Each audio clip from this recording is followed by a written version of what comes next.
Olá, irmãos e irmãs. Hoje o meu irmão pediu para falar um pouco sobre o caso Master, mas o que é porque para entender o caso Master, a gente tem primeiro a posição do movimento UNA sempre foi clara.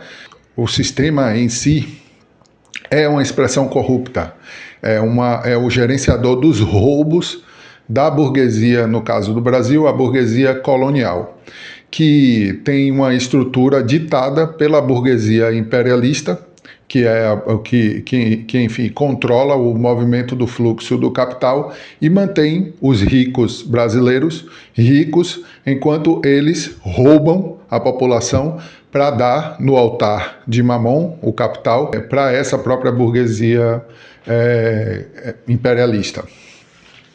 Mas para entender o caso em si, do caso Master, eu poderia falar os números, poderia falar o que realmente aconteceu, mas a estrutura é a mesma, sempre foi a mesma. Assim como foi com o caso Master, foi também com a lista da Odebrecht. A Odebrecht tinha uma lista na Suíça, que quando o Zanin, advogado de Lula, pegou essa lista com a Procuradoria-Geral da Suíça, pouco tempo depois, Lula foi solto, porque tinha todo esse material justamente para chantagear a burguesia colonial. E por isso foi solto e hoje em dia é um despresidente. Com relação a essa estrutura, é necessário entender quem é pego, por exemplo, vou dar um exemplo, Alexandre de Moraes. Os 130 milhões, que foi e é o maior honorário que já foi pago para um advogado. Nem os advogados mais caros do mundo têm honorários tão caros, que foi pago para a mulher de Alexandre de Moraes, os filhos, para a empresa que está por trás da família Moraes. Uma coisa bem simples, essas pessoas são burras. Se elas quisessem realmente roubar, elas chegavam para um terceiro do mercado financeiro que tem ligação com os grandes bancos e dizia: olha, eu vou deixar esse dinheiro na sua mão.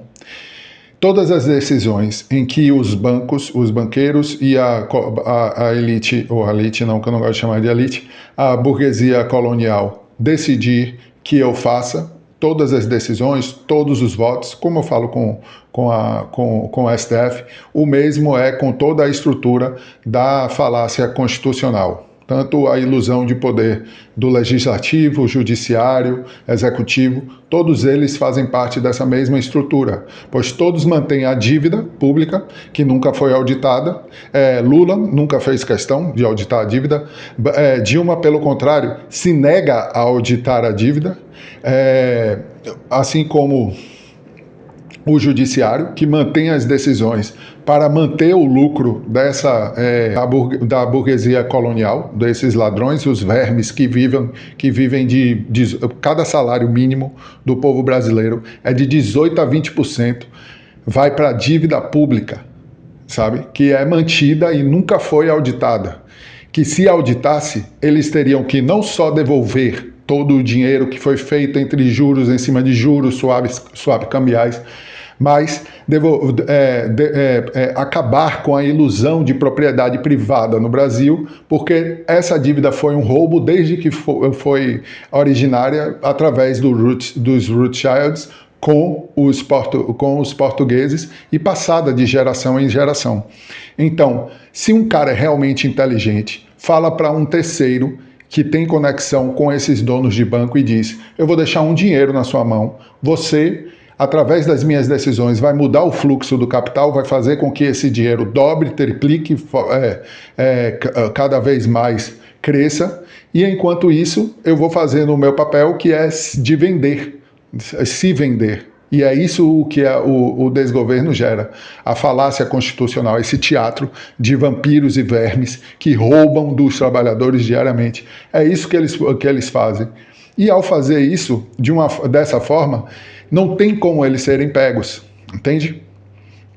Então, a estrutura da falácia constitucional mantém a estrutura da burguesia colonial, que mantém o roubo do povo diariamente. Então, basicamente é isso.